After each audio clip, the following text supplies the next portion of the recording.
You're listening to That Home Loan Hub. I'm Zibuni Salimova, here to make home loans and property investing simple, smart, and stress-free. Let's get you closer to your property dreams. If you're interested about KiwiSavers, this is the episode for you. We're going to dive into the whole KiwiSaver, should you not, why not, kids, KiwiSavers, and what happens after you buy your first home and you use your KiwiSaver. Listen up. Hello, James. Aloha. Aloha. KiwiSavers, that has been a hot topic for us. We deal with a lot of first home buyers. They buy a house, they use up their KiwiSaver, and then they go, oh, I'm not going to contribute anymore. What's the point? Because I can't use my KiwiSaver again until I'm 65. What's the problem with that? Well, I don't know. I mean, I know that what the problem is. It's a real balanced argument because we see it. I mean, I come almost from a financial markets perspective as opposed to a property perspective. So when I see people use up their $100,000 and $150,000 in their first home deposit, a part of me is like, that's awesome. But now they've really got to start getting their KiwiSaver going again. They need to have both things working for them. They need to be paying off their property as fast as they can. This is just my opinion, obviously. Paying off their house as fast as they can, and equally building their KiwiSaver back up. But it's so hard. The cost of living is so high. And people are really struggling to be paying their mortgage, their rates, their insurances, and continuing to contribute to KiwiSaver and paying more on their mortgage than they should to pay it off faster, right? So this is where the real deal is at the moment, that people get into their first home and then they go, crap, I can't contribute anymore. Well, lucky the KiwiSaver rules are changing. From 1st of April, it is increasing to, I think employer contributions are increasing to 4.5%. Something like that, yeah. And then over time, it will continue to increase like it did in Australia. Yeah. But the real issue is if you opt out from your KiwiSaver, then the employer is not contributing either. So you're missing out. You've got to, I know it's easy for us to say, but it's not. You've got to stay, you've just got to find it. Like I find myself getting close to 50, I don't have KiwiSaver. I do have KiwiSaver, but because I've been sort of self-employed last 10 years, and this is what's happening to a lot of sort of tradesmen, people out there that have had their own business their whole lives as sole traders, they are now getting close to the retirement age or close to 60. They don't have a KiwiSaver. And, a lot of those business owners don't actually own that. When they sell their business, they're the business. So their business is not going to provide for their retirement. So we've got all these little nuances within the, we've got to look at each person differently. But if you can...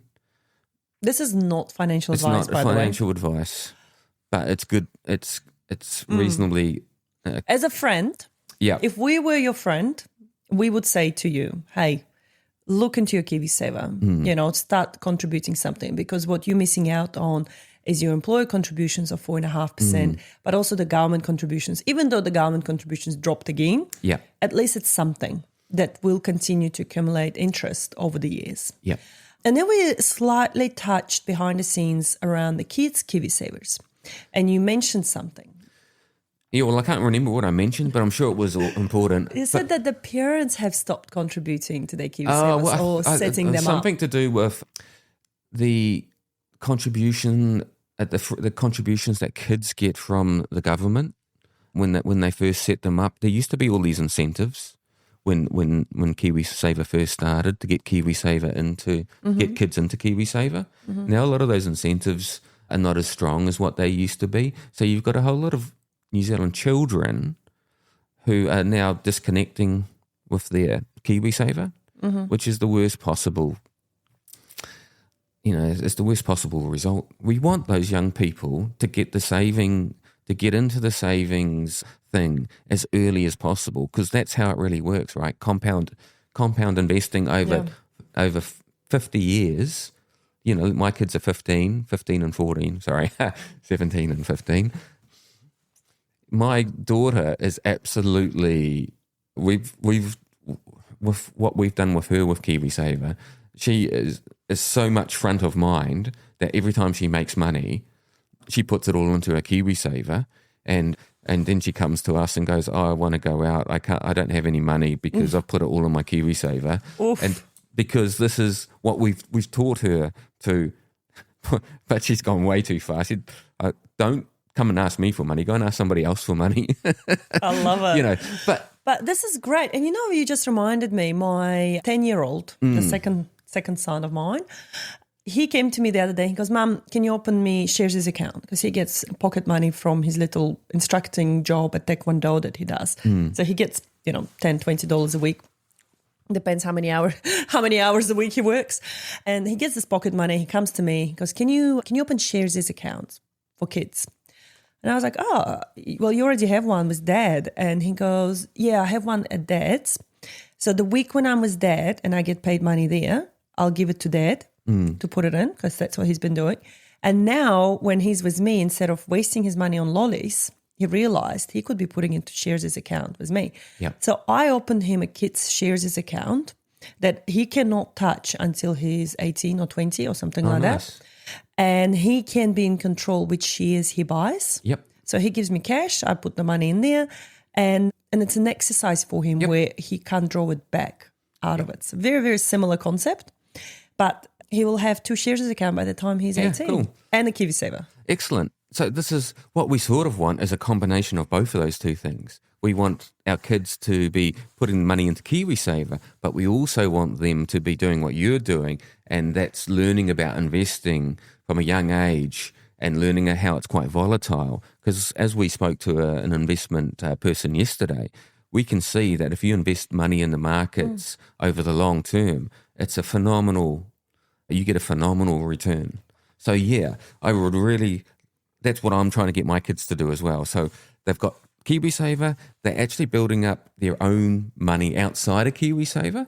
So, and I was actually thinking on the way in here in the car, what if people are so organised, if they start so young that they're into KiwiSaver and they're saving their own money, that they don't have to use KiwiSaver To buy a house. to buy a house. They can use their own. I know that's sort of pie in the sky type stuff, but it would be it would be quite a big advantage. Because to be honest, I truly believe that by the time our kids retire, the pension will be gone. The government will run out of money in one way or the other, or they will just decide that, hey, we shouldn't be paying pension to people that have KiwiSavers, or something. Might be means tested. And, might be means tested, like in Australia, I think it's means tested. So you got to have your own back. Yeah. And that's what I always believed in, that you can't rely on the government, you can't rely on things. The only person you can rely on is you. Yeah. And what can you do to change your life for the better? And I think that's a really important point. Like, why don't stop contributing to KiwiSaver because the government take away the incentives. Do you know what I mean? For your kids. You know what I mean? Just don't rely on the government. Whatever the government does shouldn't be really directing your So the decisions. other tip and trick I usually say to people that say to me, "Oh, but I don't have any spare money to put into the kids' account." I say, well, make it birthday money. Make it Christmas money. Kids don't need more crap in the house, honestly. You don't need to buy them more flash toys, more cars, Lego sets that you're going to step on. Buy them less stuff. But put money into the investments, even $20, even $50. That makes a huge difference. If the grandparents want to give you a present for your kids, tell them, hey, look, how about you put that into the KiwiSaver? That will have a return of tenfold over time. And you could do a percentage of every lot of money that you get, either from working or as a gift, depends on the kid.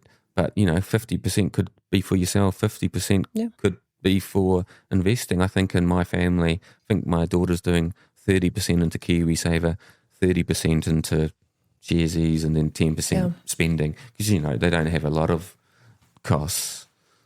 Now's the time to do it when you're living in somebody else's house, living in eating all their food. $5 a week. $5 a week. That's all you got to put sometimes. You don't have to put much. Yeah, and it's just the habit. It's the starting the habit of we're putting money aside for that. Yeah, absolutely. Awesome. James, thank you so much for that. So just a quick recap, quick message for those out there. If you've bought a house and you stopped contributing to KiwiSaver, please don't. If there is any way for you to get back on the train, do reevaluate what fund you're in, because the fund you were in before you bought a house is not probably the fund you want to be in for the long term. Again, speak to a specialist and we can push you up to the specialist if you need to. And then for those that have children, start them young, start investing now. And for those that are nearing retirement, do review your KiwiSaver funds as well, because you don't want to get caught out by losing out on your money unnecessarily. So here we go. Thank you so much for listening in. See you next time. And that's a wrap on that Home Loan Hub. Don't forget to hit subscribe and join me next time for more property tips and tricks. Your next smart move starts here.